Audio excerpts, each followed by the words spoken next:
समाधि और समाज आमने सामने है। कैवल्य दशा अकेलापन और बहुतों का समूह। बहुतों के समूह को तो सब देखते जानते हैं, अपने अकेलेपन को नहीं जानते। और इसीलिए सारी तकलीफ है। अपने अकेलेपन को जानो और समाज को भी जानो।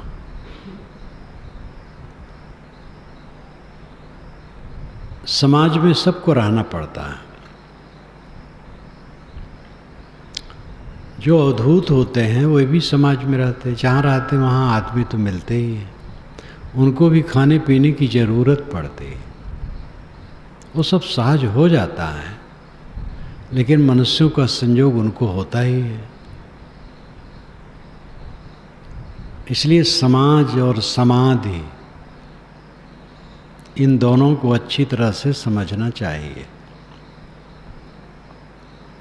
समाधि कैवल्य दशा है और समाज मनुष्यों का समूह है। विद्वानों ने समाज और समझ शब्द रच करके विभाग किया। अन्य प्राणियों के समूह को समझ कहते हैं। मानव के अलावा जितने प्राणी हैं उनके समूह को समझ कहते हैं। और मानव के समूह को समाज कहा जाता है। सम अजन्ति जनाः यस्मिन् सा समाजः। सम अजन्ति जनाः यस्मिन् सा समाजः। समनाम बराबर, एक साथ, समवेत। अजन्ति नाम चलना। अजनी का अर्थ होता है पथ, मार्ग। बल्कि कहना चाहिए अजनी। संस्कृत में, अरबी में, फारसी में विसर्ग बहुत है। इसलिए हमें लगता है कि ये सब भाषाएं बहने हैं। संस्कृत प्राचीन है। अरबी की प्राचीनता कितनी है इसका तो मुझे पता नहीं है। अब अरबी का लौह और संस्कृत का लौह, लोहा है। लौहि महफूजस्त दरमानी दिलत।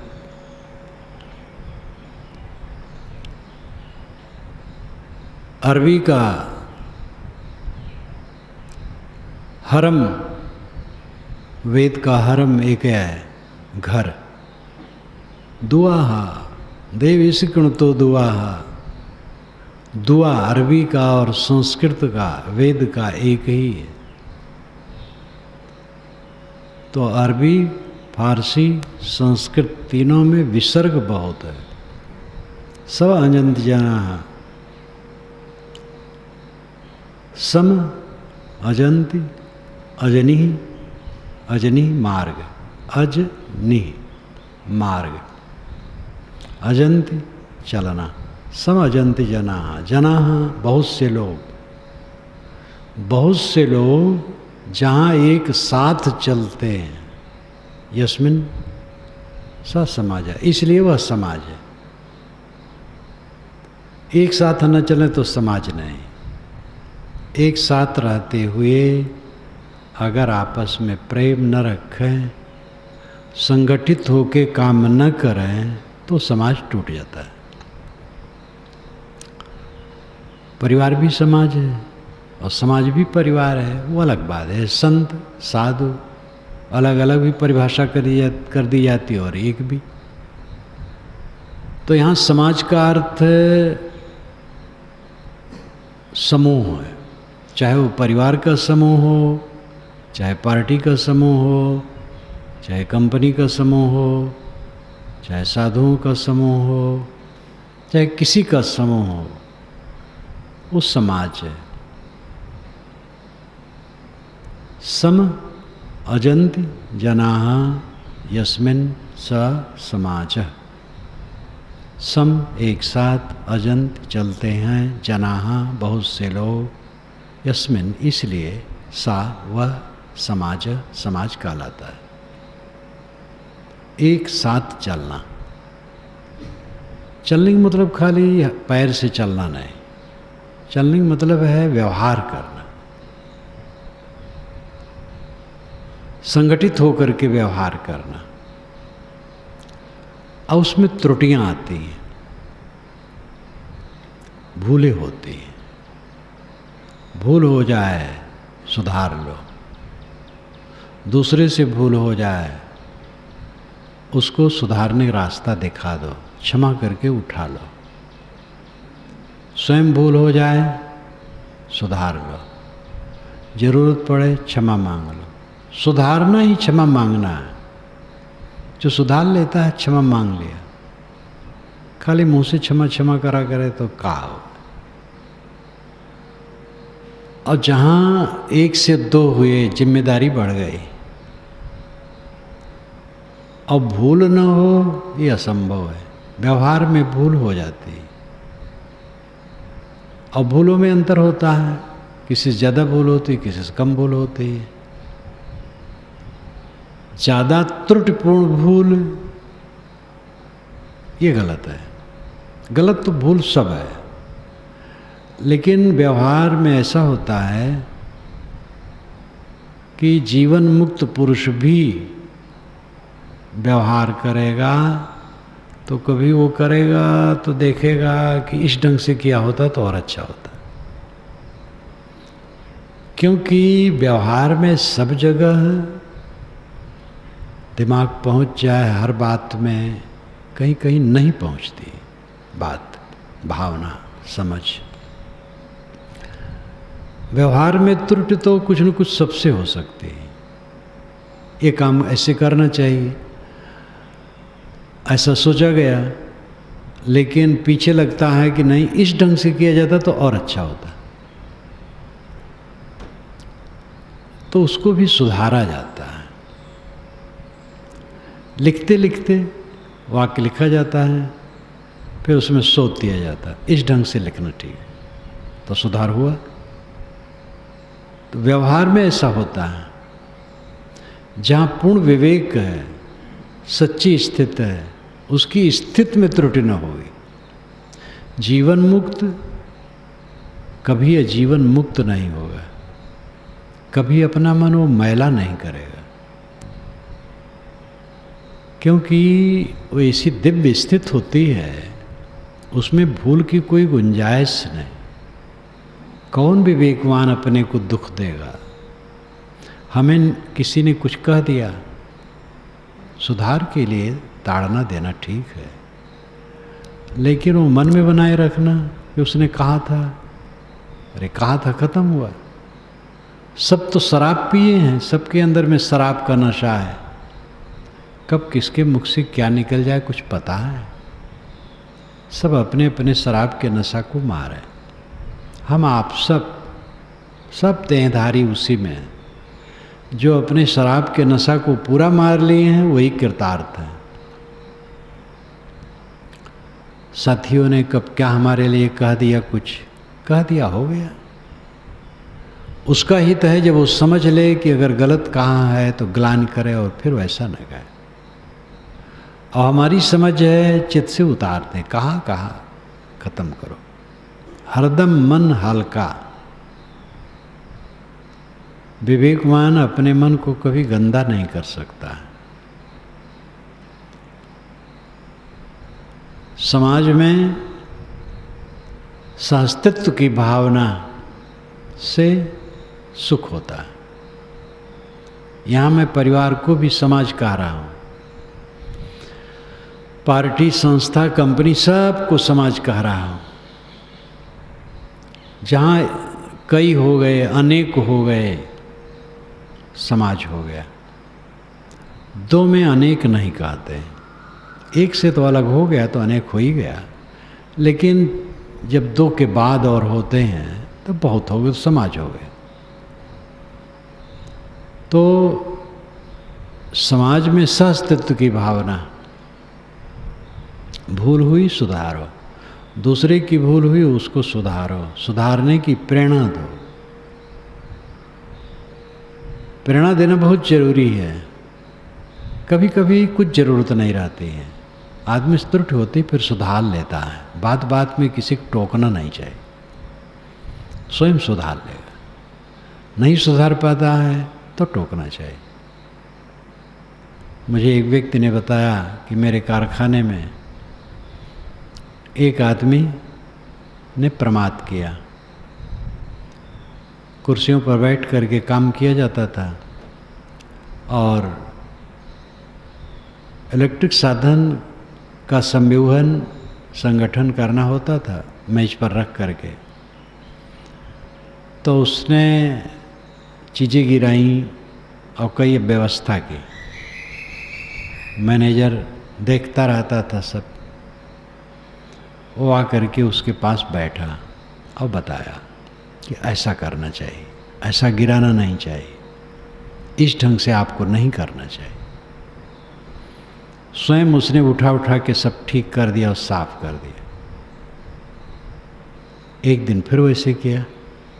मैनेजर फिर आया, बैठा, फिर समझाया और फिर उसने स्वयं सब ठीक कर दिया। एक दिन फिर उसने किया, उसने कुछ नहीं कहा। चलते समय कागज दिया और मेहनताना दिया, कृपया अब ना आइए। कितना सुंदर ये काम है। अवसर दो, सुधारें, एक बार दो बार, फिर नहीं सुधारते हैं तो भैया ठीक है, अपना अलग रहो। ये शांति का पथ है, लड़ाई नहीं, झगड़ा नहीं, प्रमाद नहीं। समाज का हित, शरीर है जब तक खांसी, खुर्रा, जुकाम, बुखार, कभी कुछ न हो जाए, ये कैसे होगा? कुछ न कुछ हो जाता है। औषधि और पथ्य उसके लिए जरूरी है। इसी प्रकार समाज है तो उसमें खांसी खुर्रा कभी न हो जाए, कैसे होगा? कुछ न कुछ हो जाएगा। उसको सुधार लो, हमदर्दी से सुधारो। सुधारने का अवसर तो एक बार, दो बार, तीन बार भी दो, लेकिन अब कोई सुधारने नहीं चाहता है तो हाथ जोड़ लेना पड़ेगा।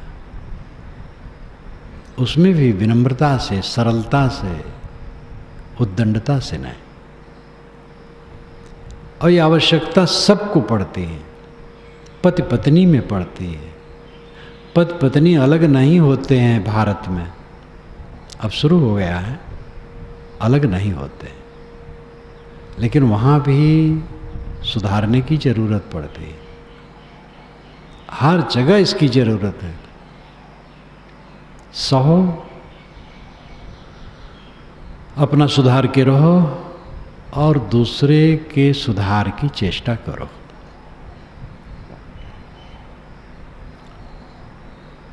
जीवन ऐसा है कि द्वैत के बिना चलता नहीं, और द्वैत में प्रपंच आता है। मैं हरियाणा में था तो उस गांव में एक छोटा सा मठ था और उसके जो पहले वाले थे मर गए थे, दो संत थे। उनकी पुस्तक ला करके मुझे एक ने दी, मोटी थी, 300-400 पृष्ठों की। तो उन्होंने अपने साथी के विषय में जो कलह किए थे वो सब लिख डाला था, छपाया था। इतने क्लांत होकर के लिखे थे, दो ही रहते थे, और अपने दूसरे के लिए उन्होंने जो लिखा था, इतना कष्ट दिया, इतना कष्ट दिया, ऐसा हुआ, ऐसा हुआ, लंबा और विषय था। लेकिन उसमें एक प्रकरण था, मुझे हंसी आई कि दो व्यक्ति और पीड़ित थे। दूसरा वाला कैसे था उसके लिए तो लिखे थे, वो तो लिखा नहीं था। शायद है वो कम ठीक ठाक रहा होगा। दो व्यक्तियों में इसी स्थिति आ जाती है। कोई ऐसा मिल जाता है। रामकृष्ण परमहंस के साथ जो एक साधक रहता था, इतना परेशान करता था। एक बार तो उन्होंने कहा, मेरा मन होता है इसी गंगा में डूब मरूं, इतना ही परेशान करता है। कैसा संसार है। तो समाज जहाँ है, अनेक प्रकार के लोग होते हैं। उत्तम, मध्यम, कनिष्ठ, बुद्धि, समझ, संस्कार, स्वभाव, गुण, कर्म, सबका काम है गलती हो छोड़ दो, दूसरे की गलती क्षमा करके उसको सुधारो, समता से रहो, प्रेम से रहो, कलह से न रहो, मधुर स्वभाव से रहो, तब आनंद होगा, शांति होगी, मन निर्मल रहेगा, एक दूसरे को देख करके प्रसन्नता होगी। किसी के लिए बैर बांध लोगे, सामने पड़ेगा तो खटकेगा। पत्नी से बैर बांध दिए और हरदम सामने, वही भोजन परोसती है, वही पानी लाती है, कैसे आदमी सुखी होगा। पत्नी ने कुछ कह दिया, अरे कह दिया। मन को सरल कर लो, हरदम साफ साफ साफ। कचरा रखोगे आपको तकलीफ होगी। एक झोंका है, ये झोंका खत्म हो जाएगा। जीवन एक झोंका है, कुछ रहने वाला है। समाज सामने है और अपना अद्वैत, अकेलापन, असंगत, समाधि जीवन का परम फल है।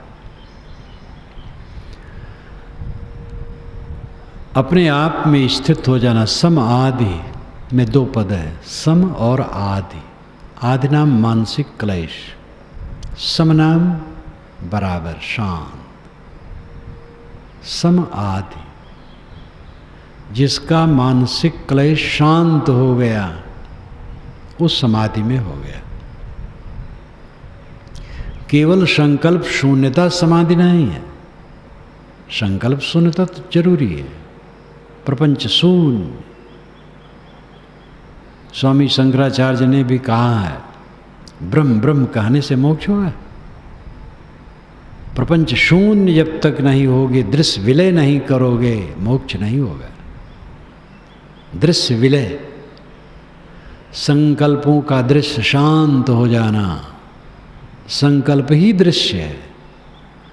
ये जगत दृश्य बाहर है। ये जगत का प्रतिबिंब अंतःकरण पर जो पड़ता है, वही संकल्पों का दृश्य बनाता है। संकल्पों का दृश्य शांत हुआ, जगत बाहर बना रहे, कोई हर्ज नहीं। तो संकल्पों का शून्यत्व जरूरी है। समाधि में ऐसा करो और लगे रहो, घबराओ कोई ना। कुछ समय के लिए होगा, फिर और बढ़ेगा और बढ़ेगा। लगे रहो और उसके साथ ध्यान रखो, चित्त को सरल रखो। चित्त की सरलता सबसे बड़ा सद्गुण है।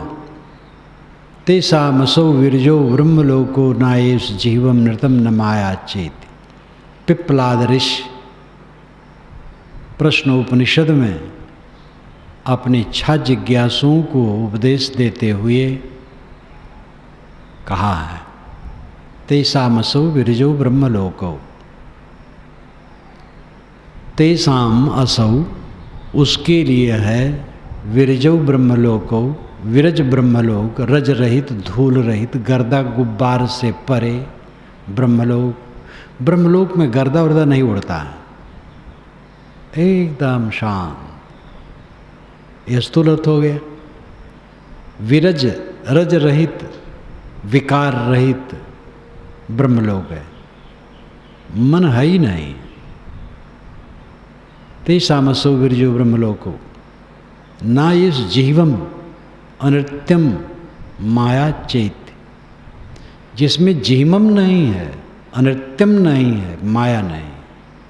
जीमम कुटिलता, वक्रता, कपट, ये नहीं। अनृत्यम झूठ नहीं है, माया छल कपट नहीं है। उसके लिए निर्मल ब्रह्मलोक है। ब्रह्मलोक कहीं बाहर है, ये आत्मलोक ब्रह्मलोक है। आपका निर्मल मन ब्रह्मलोक है। जब मन में कुटिलता नहीं है, छल कपट नहीं है, झुठाई नहीं, बस निर्मल ब्रह्मलोक में विराज रहे। ते सामसो विरजो ब्रह्मलोको ना इस जीवम नृतम न माया चेत। निर्मल ब्रह्मलोक उसके लिए है जिसमें कुटिलता नहीं है, झुठाई नहीं है, माया नहीं, छल कपट नहीं। माया नाम छल कपट। समाधि अकेलापन है। समाधि में सब पहुंचो। समाधि परायण हो जाने वाला कलुषित नहीं होता। समाधि में मन मक्खन हो जाता है। और वह समाधि जब देश काल व्यापी हो जाती है तब पूरा जीवन मक्खन हो जाता है। समाधि समाधि, मानसिक विकार नष्ट हो गए, क्लेश समाप्त हो गया। जब संकल्प शून्य होकर के बैठे तब भी, और जब हंसते बोलते खाते पीते हैं तब भी, हर समय विकार शून्य, मक्खन मन, कहाँ क्लेश हो गए? मक्खन में किरकिरा नहीं होता है, कंकड़ नहीं होता है, क्योंकि मक्खन कहाँ से बनता है? दूध से। दूध को मथ करके मक्खन ऊपर आ जाता है, उसमें कहीं किरकिरा नहीं होता है।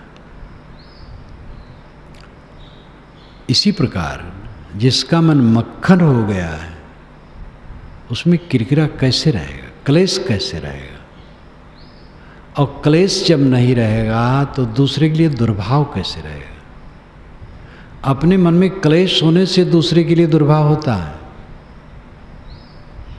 मन में ईर्ष्या है, द्वेष है, क्रोध है, काम है, मोह है, लोभ है, ये सब होने की वजह से क्लेश होता है। यही सब किरकिरा है। जिनका क्लेश एकदम मिट गया है उनके अंदर में ये सब रह ही नहीं सकता है, तो उनको क्लेश कहाँ होगा?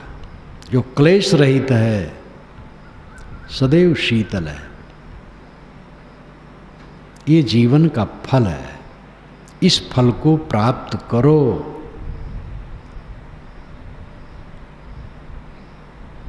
माया मोह बधा सब लोई, अल्प लाभ मूल गो खोई। मोर तोर में सबे बिगुरचा, जननी गर्भभद्र मासूता। माया मोह में सब लोग बधे हैं, अल्प लाभ और मूल खो जाता है। अल्प लाभ क्या और लाभ क्या है? हानि है। इंद्रियों की कुलबुलाहट, रुपया पैसा मिला, गर्माहट, पुत्रदार इत्यादि संपन्न हो गए, गर्माहट, अनुगामियों से संपन्न हो गए, गर्माहट। सब गर्माहट झूठ है। इन सारी गर्माहटों में कड़वाहट है। इसमें मन रमाओगे, मन पीड़ित करोगे, फिर समय से पीड़ा होगी। इसलिए अपने को संभालो। ये झोंका क्षणिक है, जितना संबंध होता अत्यंत क्षणिक है, और संबंधों में हम पगला जाते हैं। सारा संयोग और सारी वार्ता समाप्त हो जाती है। 20 दिन के पूर्व हम कुछ लोगों से मिले थे, वो कहाँ है? और जो बात किए थे वो भी नहीं। 10 दिन के पूर्व, 5 दिन के पूर्व जो लोग हमसे मिले थे वो कहाँ हैं, और जो बात की थी वो कहाँ। संयोग क्षणिक, चर्चा क्षणिक। संयोग और चर्चा में हम उड़ जाते हैं और अपने को खो देते हैं, यही हमारी हार है। संयोग में उड़े ना, अपने को खोए ना, बड़ी सावधानी से व्यवहार करें। अपना हित कभी छोड़ो मत। अपना हित करके दूसरे का हित कर सकते हो, अपना हित नहीं कर पाओगे दूसरे क्या करोगे। स्वयं शांत रहो, निर्विकार रहो, स्थिर रहो, संतुलित रहो, गलत के लिए भी तटस्थ रहो। जिसने गलती कर दी हो क्रुद्ध न हो, उस पर उत्तेजित न हो, उसके लिए भी दयालु रहो, शांत रहो, उचित बर्ताव करो, ग्राह्य त्याज्य जो उचित है करो। अपने ही को उत्तेजित कर दोगे, अपने ही को अन्यथा में ले जाओगे, तब फिर दूसरे हित क्या करोगे। अपने को संभालो, बड़ा प्रमाद होता है। समाज में, संबंध में ही गड़बड़ाता है और इसी में आदमी ऊपर उठता है। समाज में आदमी न पहुंचे कुछ सीख ही नहीं पाएगा। समाज में ही संरक्षण मिलता है। बुद्धि अपनी होनी चाहिए। समाज की बात अलग करो, अपना शरीर है, इंद्रियां हैं, इनका अच्छा बर्ताव करो, सुखी रहो, गलत बर्ताव करो, दुखी रहो। दोषी शरीर नहीं है, दोषी है हमारा गलत बर्ताव। इसी प्रकार समाज, इसी प्रकार सारा संबंध। एक आदमी ऐसा मिला जो उन्मादी है, वो बड़बड़ाने लगा, हम भी बड़बड़ाने लगे तो भाग गए। हमारी समझदारी है वो बड़बड़ाए और हम शांत से सुन लें और उचित उत्तर दे लें और हट जाएं। हम भी बड़बड़ा गए तो सामने आया हो तो रुकेगा नहीं, संबंध है वो कटेगा, बात भी खत्म हो जाएगी। बड़बड़ा लेंगे, उसका परिणाम हमें दुख होगा। ये ध्यान दो, सारा संबंध क्षणिक है और सारी चर्चाएं क्षणिक हैं। इसलिए अपने को ऐसा संभालो, किसी संबंध हो, चर्चा में उद्वेगित न हो। किसी ने गलती की तो गलती की तो क्रोध से उसका सुधार होगा, उत्तेजित होने से सुधार होगा, मीठा बर्ताव करने से सुधार होगा, अच्छा निर्देश करने से सुधार होगा। अगर सुधारना चाहेगा तो तुम अपने को स्वयं जब गड़बड़ कर रहे हो क्या सुधारोगे। गर्म लोहा काटने के लिए ठंड लोहा चाहिए। गर्म लोहा काटना है, जिससे काटना वो भी गर्मा गया, तो गर्म लोहा कैसे काटेगा। गर्म लोहा को ठंड लोहा काटेगा। इसीलिए जज के लिए शांत रहना चाहिए। जज शांत रहता ही है, जज में शक्ति होती है। जज के सामने कोई अशिष्टता कर दे, तुरंत जेल खाना भेज सकता है। पुलिस वहाँ रहती, तुरंत पकड़वा करके सबको भेज दे। जज में शक्ति होती है, कानून होता, उसके साथ कानून है कि अगर कोई कचहरी में अपशब्द कह दे, जज को कह दे तो भयंकर हो गया, दूसरे को भी कह दे तो वो तुरंत जेल भेज सकता है। जज शांत रहता है, निर्णय करता, सुनता है, पक्ष विपक्ष को सुनता है शीतलता से, फिर निर्णय करता है। सब लोग जज हो, इसलिए सब लोग शांत संतुलित हो करके, पत्नी ने कुछ कह दिया, जब आप जज बन जाओ, उत्तेजित हो गए, कह दिया होगा, धीरज से काम लो। लड़के ने कह दिया, किसी ने कह दिया, एक तो पगला ही गया, हम क्यों पगलाएं? जो उत्तेजित होता है वो उस समय पगला जाता है। गलत पर भी उत्तेजित नहीं होना चाहिए, क्योंकि उत्तेजना तो अपना नुकसान करती है। अगर हम उत्तेजित हो गए तो अपना नुकसान पहले कर लिए तो दूसरे क्या हित करेंगे। इसलिए अपना शीतल रहो, सरल रहो। आपकी शीतलता से अगला आदमी भी समझ पाएगा तो वो भी सुधरेगा, क्योंकि सब जीव स्वरूप से शुद्ध है। किसी जीव में मौलिकता से पाप नहीं है, इसलिए सबको ऊंची नज़रों से देखो। किसी से गलती हो गई तो नीची नज़रों से न देखो। गलती मन वाणिक विकार है, आत्मा का विकार नहीं। और विकार आने से वही तकलीफ में हो जाता है। तो बेचारा वैसे दुखी हुआ और उसको हम दोष दृष्टि से देखें तो बहुत बड़ा अपराध होगा। तो समाधि और समाज ये दो आमने सामने हैं। समाधि कैवल्य दशा है, अकेलापन है, और समाज समूह है।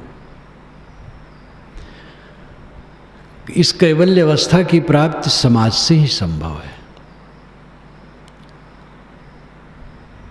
और समाज में रहने का फल है कैवल्य प्राप्त करो। कैवल्य नहीं प्राप्त करते हो तो समाज में रह के क्या करते हो? और कैवल्य प्राप्त करते हो तो समाज के साथ सुंदर बर्ताव कैसे नहीं करते हो? कैवल्य में तो मक्खन है, मधुरता है, आनंद है, तो समाज के लिए मिठास दो। कैवल्य में पहुँचते हो, समाधि में पहुँचते हो तो समाज को मिठास दो। और समाज में रहते हो तो कैवल्य प्राप्त करो। संतों का समाज तो कैवल्य के लिए ही है। यहाँ जितने लोग आए हैं, संत, भक्त, स्त्री, पुरुष, सब कैवल्य के लिए आए, परम सुख शांत के लिए आए। समाधि अकेलापन है। समाधि क्लेशों का अंत है। सम आदि, सम बराबर शांत, आदि मानसिक क्लेश। मानसिक क्लेश शांत हो गया, समाधि। समाज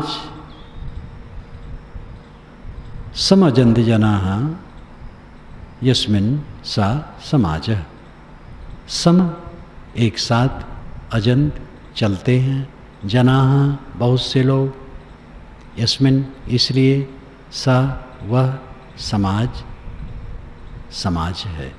एक साथ प्रेम से सब चलो और इससे लाभ लो कैवल्य का।